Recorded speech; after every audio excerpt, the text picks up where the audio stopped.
দেখো দিদি ভাইরা, আমি অর্চনা, আমাদের শাশুড়ি বৌমা রান্নাঘরে। আমি একটা আমাদের গাছের টাটকা চিচিঙে তুলে নিয়ে চলে এসেছি। তোমাদেরকে চিচিঙে গাছটাও দিয়েছি, চিচিঙে তোলাও একবার দেখেছি, বারে বারে দেখাইনি। আর চিচিঙে আমাদের গাছের টাটকা তুলে এনেছি। দেখো একটা কড়া বসিয়ে দিয়েছি, কড়ায় সর্ষের তেল দিয়েছি, দিয়ে এতে এবার দেখো কালো জিরে দিয়ে দেবো।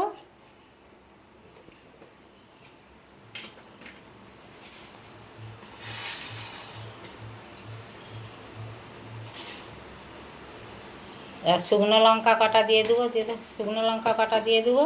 দিয়ে ফোড়নটা হয়ে গেলে তোমাদেরকে আবার দেখাবো। দেখো দিদি ভাইরা, লঙ্কার ফোড়নটা, কালো জিরে ফোড়নটা হয়ে গেছে। এবার চিচিঙেটা ধুয়ে তুলে দেবো। চিচিঙেটা ভালো করে ধুবো, চিচিঙের গায়ে অনেক নোংরা লেগে থাকে। চিচিঙেটা ধুয়ে তুলে দেবো, দিয়ে চিচিঙেটা ভালো করে ভাজবো। চিচিঙেটা ভালো করে ভাজবো, ভেজে এবার লাল লাল করে ভেজে তোমাদেরকে দেখাবো আবার।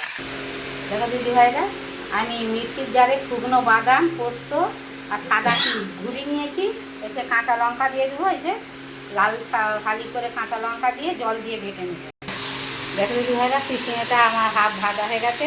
এবার পরিমাণ মতো নুন ছড়িয়ে দেবো, দিয়ে আবার ভাজবো, ভেজে তোমাদেরকে আবার দেখো। দেখো দিদি ভাইরা, চিচিঙেটা আমার ভাজা হচ্ছে। এবার হলুদ গুঁড়ো দিয়ে দেবো, দিয়ে আবার একটু ভাজবো, ভেজে দেখাবো।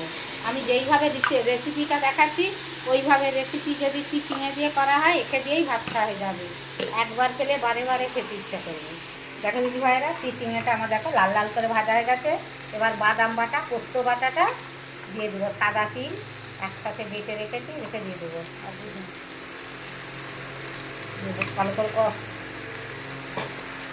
এইটাকে আবার ভালো করে কষে নেবো। এতে কাঁচা লঙ্কা বাটা আছে, আমি গুঁড়ো লঙ্কা দেবো নি। দেখো ভালো করে কষে নিয়ে তারপরে জল দেবো, দেখাবো।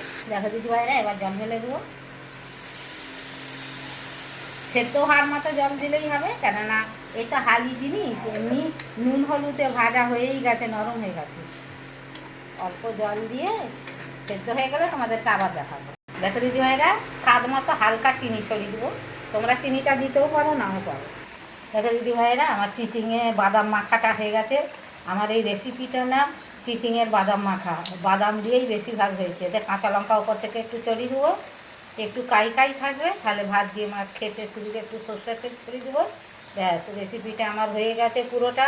আমি ভিডিওটা প্রথম থেকে শেষ পর্যন্ত দেখিয়েছি। যদি ভালো লাগে লাইক, কমেন্ট, শেয়ার করবে। আমাদের চ্যানেলটা সাবস্ক্রাইব করে নেবে। ফেসবুক থেকে দেখলে সকলের সঙ্গে শেয়ার করবে, একটা লাইক দিবে। তোমরা এইভাবে করে খেয়ে কমেন্টে লিখবে আমার চিচিঙে বাদাম মাখাটা কেমন হয়েছে। কমেন্টে লিখলে ধন্যবাদ জানাতে সুবিধা হবে। তোমরা কে কোথা দিয়ে ভিডিওটা দেখছো, তাহলে কমেন্টে লিখবে, আমাদের ধন্যবাদ জানাতে সুবিধা হবে। তোমরা সবাই ভালো থাকো, সুস্থ থাকো। দেখো রেসিপিটা আমার হয়ে গেছে। হরে কৃষ্ণ, রাধে রাধে।